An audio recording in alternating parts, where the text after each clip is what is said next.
안녕하세요. 오렌지 가나안교회 매일 만날 시간입니다. 오늘은 본문이 매우 긴 관계로 제가 좀 끊어서 읽도록 하겠습니다. 원래 본문은 7장 10절에서 89절까지 본문인데요. 제가 7장 10절에서 17절까지 읽고 그다음에 뒷부분 84절에서 88절까지 읽도록 하겠습니다. 먼저 10절에서 17절까지입니다. 제단에 기름을 바르던 날에 지휘관들이 제단의 봉헌을 위하여 헌물을 가져다가 그 헌물을 제단 앞에 드리니라. 여호와께서 모세에게 이르시기를 지휘관들은 하루 한 사람씩 제단의 봉헌물을 드릴지니라 하셨더라. 첫째 날에 헌물을 드린 자는 유다 지파 암미나답의 아들 나손이라. 그의 헌물은 성소의 세겔로 130세겔 무게의 은반 하나와 70세겔 무게의 은발이 하나라. 이 두 그릇에는 소재물로 기름 섞은 고운 가루를 채웠고 또 10세겔 무게의 금그릇 하나라. 그것에는 향을 채웠고 또 번제물로 숫송아지 한 마리와 숫양 한 마리와 1년 된 어린 숫양 한 마리이며 속죄제물로 숫염소 한 마리이며 화목제물로 소 2마리와 숫양 5마리와 숫염소 5마리와 1년 된 어린 숫양 5마리라. 이는 아미다답의 아들 나손의 헌물이었더라. 84절에서 88절까지입니다. 이는 곧 제단에 기름 바르던 날에 이스라엘 지휘관들이 드린 바 제단의 봉헌물이라. 은쟁반이 12이요 은바리가 12이요 금그릇이 12이니 은쟁반은 각각 130세겔 무게요 은바리는 각각 70세겔 무게라. 성소의 세겔로 모든 기구의 은이 모두 2400세겔이요 또 향을 채운 금그릇이 12이니 성소의 세겔로 각각 13겔 무게라.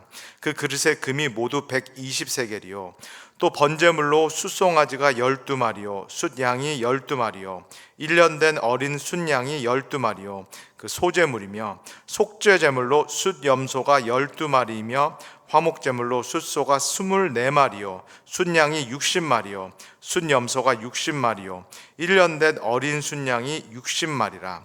이는 제단에 기름 바른 후에 드린 바 제단의 봉헌물이었더라. 아멘. 제가 이렇게 요약을 해서 중간중간을 생략하고 처음과 끝을 읽었지만 그럼에도 불구하고 매우 긴 본문입니다.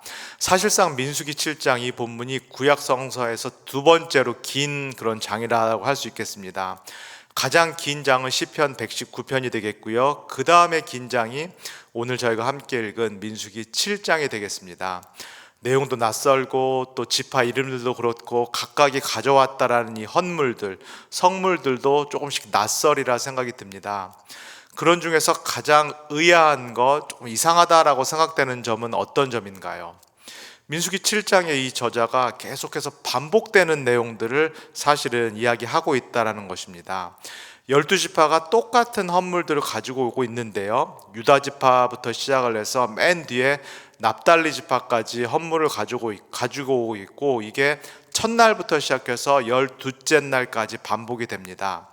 만약에 우리가 오늘날 글을 쓴다, 그리고 제가 설교를 한다라고 하면은 이 내용들을 다 쓰지는 않을 것 같아요.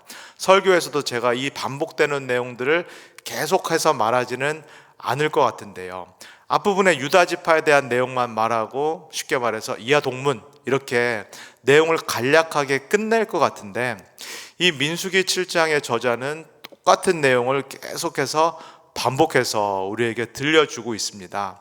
그렇다면은 이 민수기 저자가 우리에게 이렇게 말하는 그 이유, 의도가 뭔가를 저희가 파악을 해야 될 것 같은데요, 크게 세 가지 이유 또 세 가지 의도가 있다라고 볼 수 있겠습니다. 첫 번째, 12지파가 저희가 민수기를 통해서 본 것처럼 그 지파별로 숫자가 다 다릅니다. 큰 지파도 있고 작은 지파도 있는데요, 민수기 저자는 지금 이 각 지파들이 숫자가 틀림에도 불구하고 동일한 헌물을 가지고 왔다, 동일한 헌물을 지금 성막에 가져와서 바쳤다라는 것을 강조를 하고 있습니다.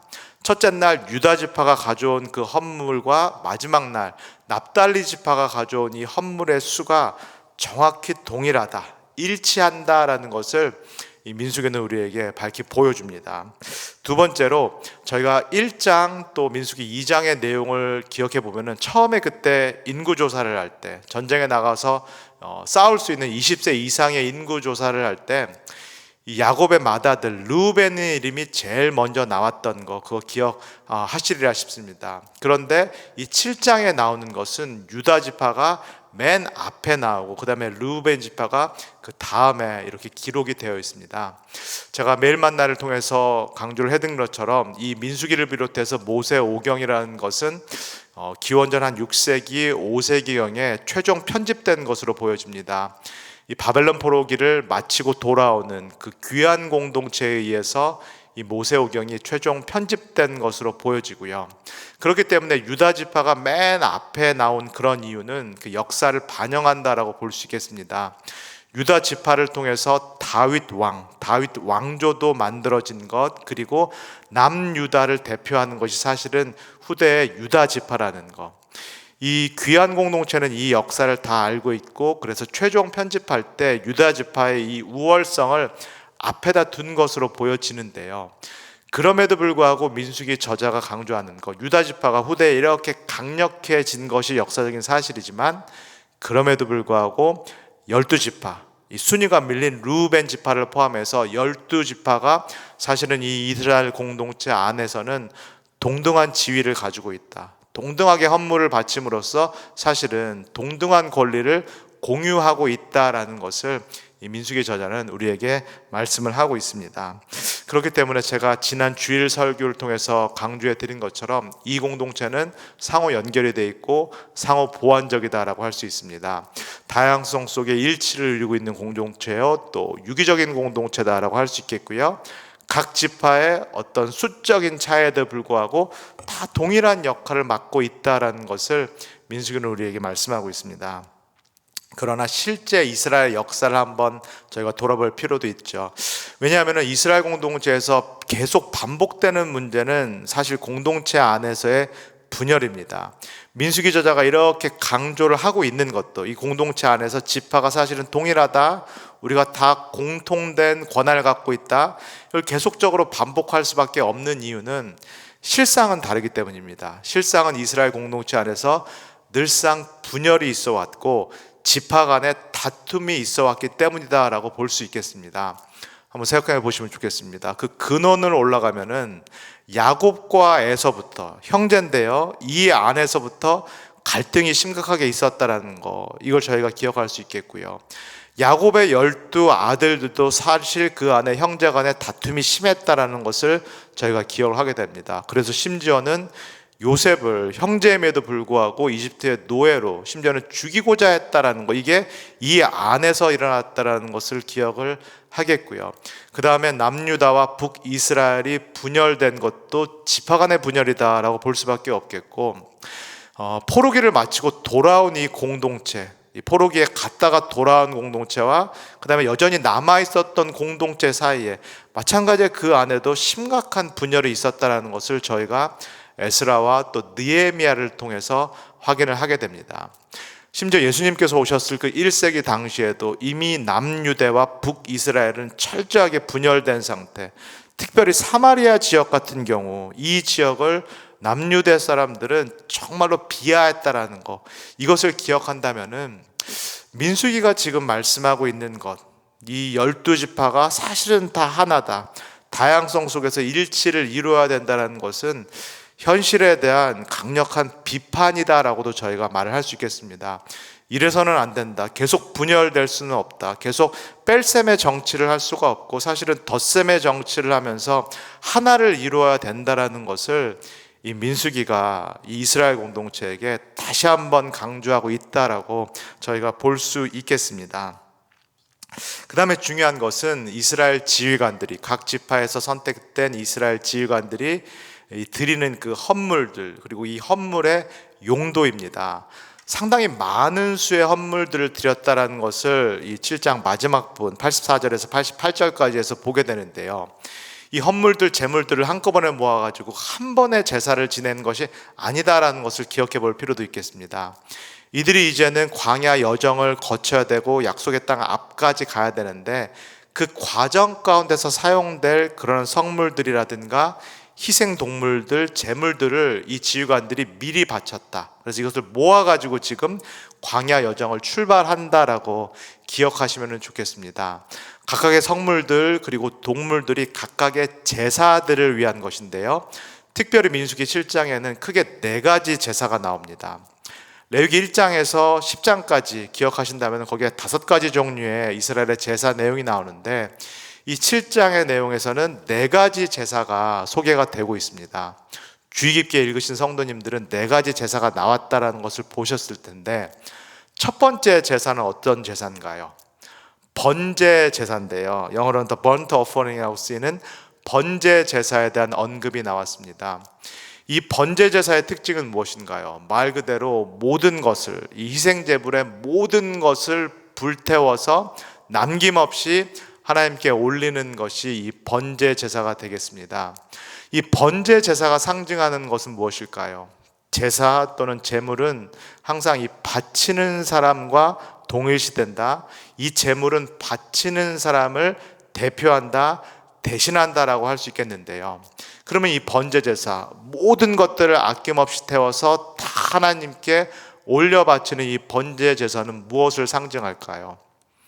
이 제사를 바치는 사람의 하나님에 대한 온전한, 아낌없는 헌신을 상징합니다. 그리고 이 제물이 불탈 때 이 연기와 불이 이렇게 하늘로 올라가게 되는데요, 그리고 하나님께서 이것을 기쁘게, 그 향을 맡으시고 심지어는 이것을 기쁘게 받으신다라는 내용들이 이 모세오경에 나오는데요, 이것은 또 무엇을 상징할까요? 자신의 삶을 아낌없이 드리는 이 제사를 바치는 사람과 그 연기와 그 불을 보시고 기뻐하시는 하나님, 화답하시는 하나님을 상징하는 것이 이 번제 제사다라고 할 수 있겠습니다. 두 번째 또 어떤 제사가 나왔나요? 소제라는 그런 제사가 나왔습니다. 이 소제라는 것은 영어로는 grain offering이라고 이제 쓰여져 있는데, 한마디로 말해서 곡식 제사, 곡식을 바치는 제사, 이렇게 이해할 수 있겠습니다. 자세히 들으신 분들은 보셨을지 모르겠지만은 이 소제에는 그러나 크게 2가지가 빠집니다. 곡식과 또 기름을 이렇게 섞는데 여기에 효모를 넣는다든지 또는 꿀을 넣는다든지 이런 것들은 빠지게 됩니다. 곡식이라는 것은 빵을 만들기 위함인데, 이 빵, 효모와 특별히 꿀이 빠지는 빵은 어떤 빵을 상징을 할까요?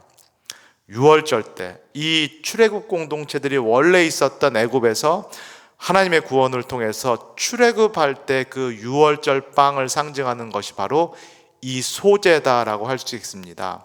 이 소제를 바칠 때 그러면 바치는 사람은 무엇을 기억하게 되나요? 하나님의 구원, 유월절의 그 역사를 기억하게 되고, 무엇보다도 그 유월절을 통해서 하나님과 맺은 언약을 기억하게 됩니다. 이 효모와 꿀이 빠진 이 곡식을 바침으로써 내가 하나님과 언약을 맺었다라는 사실, 그래서 언약에 충실해야 된다라는 것을 이 제사를 하나님께 바침으로써 기억을 하게 됩니다. 흥미로운 것은 여기에서 꿀이 빠진 이유는 무엇일까요?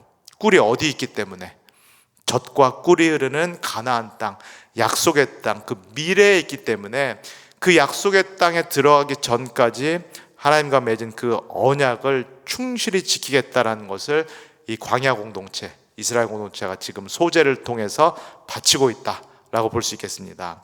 세 번째, 속죄제가 나왔는데 영어로 sin offering이죠. 이게 우리에게는 제일 많이 알려진 제사라고 할 수 있겠고, 많은 경우에 있어서 이스라엘 백성들이 제사를 지낸다라고 하면은 속죄제를 지낸다라고 생각하시는 경우가 많은데요, 사실은 그렇지 않다. 다양한 5가지의 큰 제사가 있다라고 할 수 있겠습니다.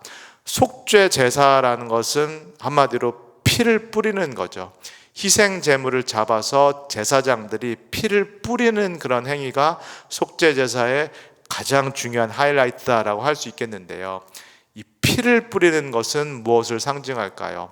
말씀드린 대로 제사를 지내는 것은 이 제물과 제사 지내는 사람들이 동일시된다, 제물이 제사를 바치는 사람을 대신한다라고 할 수 있겠는데요, 이 피를 뿌림으로써 하나님께서 제사를 지내는 사람의 죄를 용서하시고 이 사람이 치러야 될 그 대가, 그 죽음을 희생 제물이 대신 치루었다라는 것을 상징하는 제사가 되겠습니다. 우리가 모세 오경을 통해서 보는 것처럼, 특별히 민수기 5장에서 언급이 되어 있던 것처럼 하나님께서는 죄를 용서하시기를 원하시는 하나님이십니다. 그러나 죄를 용서하시되 그 대가를 물으시는 분이 또 하나님이시기도 합니다. 그 처벌을 피할 수가 없다라고 말씀하시는 분이 이 모세 오경에 나와 있는 하나님이신데요. 그래서 이웃에게 범죄했을 경우에는 그냥 퉁 칠 수가 없다라는 건데요, 이웃에게 100% 잘못한 것을 보상을 하고 심지어 거기다가 5분의 1을 더 더해서, 그러니까 120%를 반드시 보상하라는 내용이 민수기 5장에 나와 있고요. 그리고 그렇게 보상한 이후에 이 잘못이 하나님께도 범죄한 행위이기 때문에, 하나님의 언약을 어긴 행위이기 때문에 하나님께도 나와서 이렇게 희생 제사를 드려야 된다라는 내용이 민수기에 나와 있습니다. 예수님께서도 분명하게 가르치셨던 내용을 저희가 복음서를 통해서 기억을 하는데요, 예배 드리러 가기 전에, 하나님께 예배 드리러 가기 전에 뭘 먼저 해라? 형제와 다툰 것이 있거나 형제와 풀지 못한 것, 형제에게 잘못한 것이 있으면은 먼저 그거를 해결하고 나서 하나님께 나와서 성전에 가서 예배를 드리라는 예수님의 명령을 우리가 기억을 하는데요, 동일한 것이다라고 보시면 좋겠습니까? 볼 수 있겠습니다. 하나님께서 죄를 용서하시지만 대가를 이 희생 제사를 통해서 하나님께서 치르신다, 해결하신다 라고 볼 수 있겠습니다. 네 번째 제사가 화목제입니다. 이게 Sacrifice of Well-being 이라고 영어로 써 있는데, 화목제사도 상당히 독특한 점이 있습니다. 요게 특징은 이 번제랑 또 희생, 이 속죄제와는 다르게 이 희생 동물의 기름진 부분만 태워서 올립니다. 기름진 부분만 태워서 올리고 먹을 수 있는 부분, 중요 부위는 제사장들, 그리고 제사를 바친 사람, 그리고 초대된 사람들이 함께 나누도록, 그 동물의 음식을 함께 나누도록 허용된 제사가 이 화목 제사입니다. 이건 무엇을 상징할까요? 화목 제사는 히브리어로 셀라민이라고 표현하는데, 이 동일한 어근에서 나온 단어가 바로 샬롬입니다. 평안, 안녕, 축복, 화해, 이 모든 의미들을 포함하고 있는 샬롬이 이 화목 제사와 연결이 되어 있습니다. 이 화목 제사는 나중에 이스라엘 공동체에게는 약속의 땅에서 들어가서 일어날 벌어질 그 축제를 상징한다라고 보시면 좋겠습니다. 모든 공동체가 하나님께서 하신 일을 기뻐하고 하나님과 공동체 전체가 한 식탁에 모여 앉아서 나누는 그 축제 음식, 그것을 상징하는 것이 바로 이 화목제사, 네 번째 제사 화목제사가 되겠습니다. 중요한 것은 이 민수기에 나오는 네 가지 제사들을 누가 명령하고 있는가, 이것이 가장 중요한 포인트가 되겠습니다. 이스라엘 공동체가 이 네 가지 제사들을 만들거나 개발한 것이 아닙니다. 이 네 가지 제사들을 다 하나님께서 명령하시고 하나님께서 제공하고 있다라는 것을 우리 성도님들께서 꼭 기억하시면 좋겠습니다. 이 이야기는 어찌 됐든 간에 우리의 하나님은 이스라엘 공동체, 그리고 우리를 받으시기를 원하신다, 우리와 교제하시기를 원하시는 하나님이다라는 것을 다시 한번 기억하게 됩니다. 거룩하신 하나님께서 어찌 됐건 간에 거룩하지 못한 이 죄인된 이스라엘 공동체와 함께 하시기를 원하시는 것, 이것이 하나님의 분명한 뜻이고, 그 이유 때문에 하나님께서는 이스라엘 공동체를 선택하셨고 이 진영 한가운데 성막을 지으시고 그 가운데 계시다라는 것을 기억을 하게 됩니다. 그리고 이스라엘 백성들이 당신에게 나아올 수 있도록 이런 여러 가지 제사들을 통해서 길을 열어주시는 분, 길을 열어주시는 하나님이 바로 민수기에 나타난 이스라엘 공동체 하나님이요, 또 우리의 하나님임을 우리가 보게 됩니다. 그렇다면 구약에서 하나님께서는 이러한 제사라는 방식을 통하여서 이스라엘 백성이 당신들에게 나아올 수 있는 그 길을 열어주셨는데요, 신약에서는 어떤 길이, 어떤 대로가 열렸을까요? 에베소서 5장 1절에서 2절을 제가 한번 읽어드릴게요. 그러므로 사랑을 받는 자녀같이 너희는 하나님을 본받는 자가 되고 그리스도께서 너희를 사랑하신 것 같이 너희도 사랑 가운데서 행하라. 그는, 예수 그리스도는 우리를 위하여 자신을 버리사 향기로운 제물과 희생 제물로 하나님께 드리셨느니라. 여기서 예수님께서 자신을 드려서 향기로운 제물과 희생 제물이 되셨다는 것은 우리가 민수기에서 읽었던 4가지 제사들 중에서 특별히 2가지 제사, 예수님께서 자신의 몸을 번제물로 드렸다, 그리고 예수님께서 자신의 몸을 속죄 제물로 드리셨다라는 말씀입니다. 예수님께서 자신의 삶을 온전히 아낌없이 하나님께 드림으로써 남김없이 몽땅 태우심으로 말미암아, 그 절대적인 순종으로 말미암아 성부 하나님께서 기뻐하셨다라는 내용을 포함하고 있고요, 동시에 예수님께서 자신의 몸을 몽땅 드리심으로 말미암아, 특별히 희생 제물로 드리심으로 말미암아 우리 인간이 치러야 할 죄의 문제, 그 죄의 대가인 죽음을 해결하셨다라는 것이 에베소서의 말씀입니다.